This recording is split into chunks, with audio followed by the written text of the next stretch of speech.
So I've been working with Unreal Engine for a while, and I haven't made a devlog in a while.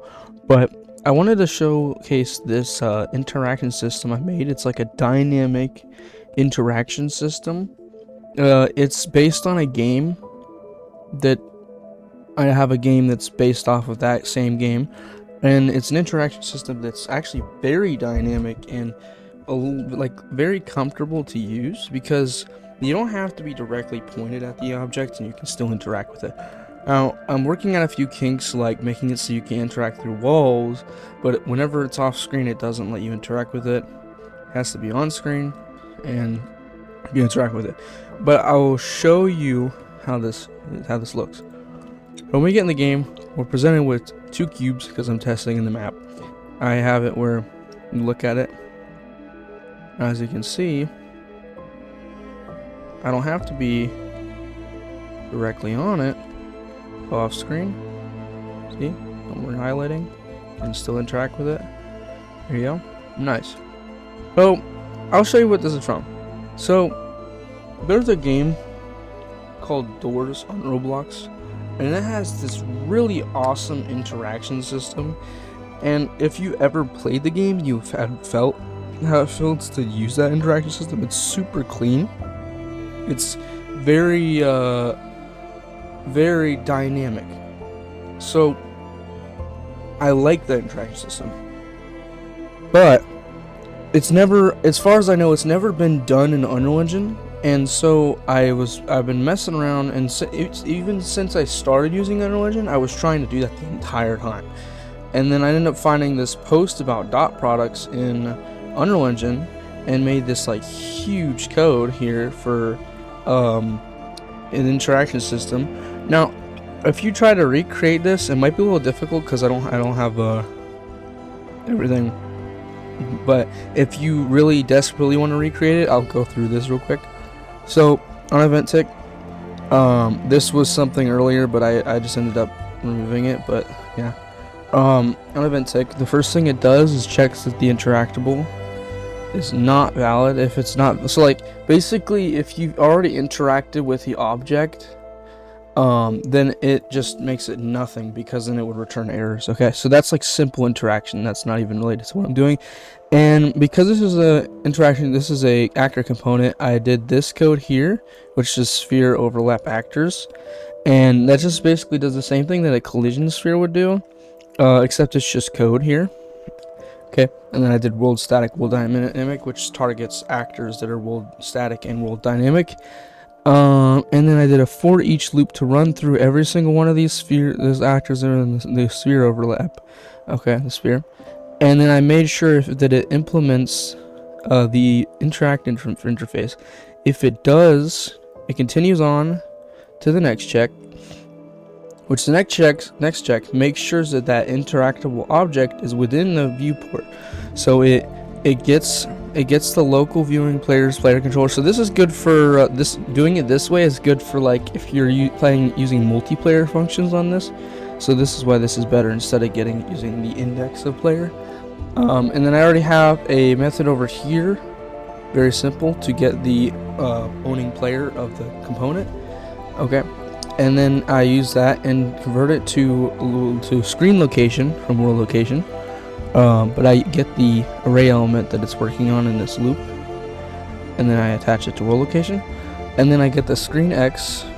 Okay, and the screen X, screen X is in there, but I get the screen X, and I make sure that the screen X is greater than 0. So basically, it's the screen position starts in the top left corner. If it were less than 0, it would be further out of the top left corner. So as you can see, I can't bring my cursor out below 0, so it has to make sure it's greater, because if it was less than 0, it would be this like off screen that way.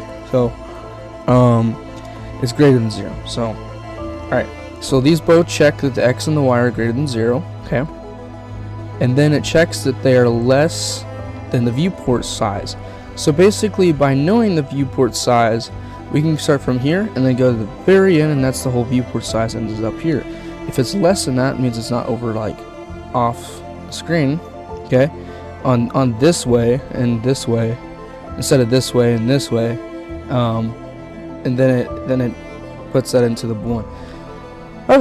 Okay, then it uses that all in one branch, and if it's true, which means it's in screen, okay, all right, so you can do in you or question mark, okay, all right, then, all right, this is a little bit more complicated. This is like the probably the main part of this, okay, so it uses a branch, okay, and then it uses this like bunch of code here. I have a structure set up with distance as a float and actor as an actor, and then I have this on the side so I can just drag and drop it out, get it, and then break it so I can use its, I can get its in the interact structure value. Now typically I'd have a check. I think I had a check somewhere for it, but it doesn't matter. Basically it gets the distance, okay, and then it uses this calculation, which I don't understand, so don't ask me how it works, because I actually got this off of a post that actually shows like a value of how close an object is to the center of the screen, and then it checks that this distant value of the value here is greater. Now this uses player camera manager, so you'd have to do the same method over here so that it doesn't and actually I could do that right now.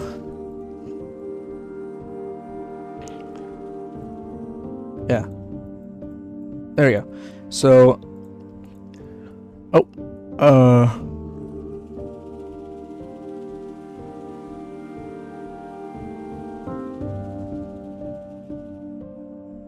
there you go. Okay, so then it gets actor forward vector, yada yada yada, checks if the previous, this would be technically getting the previous interact struct, so basically the distance to the previous one. So this is basically calculating which object on the screen has closer to the center, and then it checks if the previous one is greater than the new one, okay, which this would be the whole calculation here. And if it is, then it takes this one it just did and it starts inputting the values of what it output it as, which is the dot product, which is the distance, and then the actor over here for the for each loop, which is the actor, and then it makes one. Okay, now once this for each loop is completed, it takes the interact struct, it makes sure, it checks to make sure, it checks if it equals the found interactable. Obviously if it equals the same thing, we don't want to unfocus, okay, but if it doesn't equal the same thing, we want to unfocus the one that the previous found interactable, and then focus the new found interactable, which is right here on the break interact struct that I broke. This new highest, because it got to the loop, highest interactable closer to the center object. Okay, so now it sets it, so now it's saving it, so, and then it focuses this new found interactable, okay, and then it resets interact struct because we're not using it on this completed loop function. So this runs on every 0.01 seconds, so I didn't want it to be on every frame because it might be lag inducing compared to the normal one. It might be, I don't know, it might not be, but if it is, then you know, that's just what's that. So and then it runs through all these are just replication checks. So replicating on this is not as safe as the Unreal the line trace interaction, but you can make it so that the player has to be within a certain distance to objects for the check, just to make sure that they're in right distance. Or you can run all these checks through every player on the server, which would also be lag inducing. So I wouldn't do that. I would just do it based on distance. But if you know how to do that, then you should do that because that's nice. Basically that's not the only thing in here. I also have a blueprint interface with 3 things. So we got interact, hit result, and interacting player. EP, which is my character, first person character, and then focus has nothing, on focus has nothing because it's just a simple message to the object. And then we got the interact struct, which I show you there, done. Then we got the simple little block with set visibility on it, and then once it's interacted with it, it destroys the actor. It does set render custom depth. So if you don't have a material for outlines on objects, I would recommend looking up like a outline material or using the one that I linked in the description on the UE Blueprint website. You can use it there. If it has issues with it, just know it's a client side issue. It means you're having the issue, okay? Because I've seen this happen so many times before with people, and it should work. If it doesn't work, you have something on your game that's affecting it. But anyway, I have this widget that's I'm also setting the visibility for, okay? And when it's focused, and it says it's true and it's false. Okay, now let me show you my widget. It's really just a simple widget, so you can make it however you like. But the reason why it's so big is because it downscales when it gets put into a widget thing. But for mine, I just did these values here: 20 draw size, interact pop-up, which is the one I have there, and then yeah. On my widget, not my widget, well yeah, my widget, the size of this is just the default one, so as soon as you throw the button in, it'll just be the same. I have this set to E, I have the font size set to 10, okay. I have the justification set to the center, which doesn't do very much differently. I have this actually customized like a lot. So I also have outlines on this, so if you want those there, or these here. And I didn't actually put rounding on it with the corner radius, so I just use the default ones, and it just that's fine. 4, 4, 4, 4. Yeah. Anyway, that's the interaction system.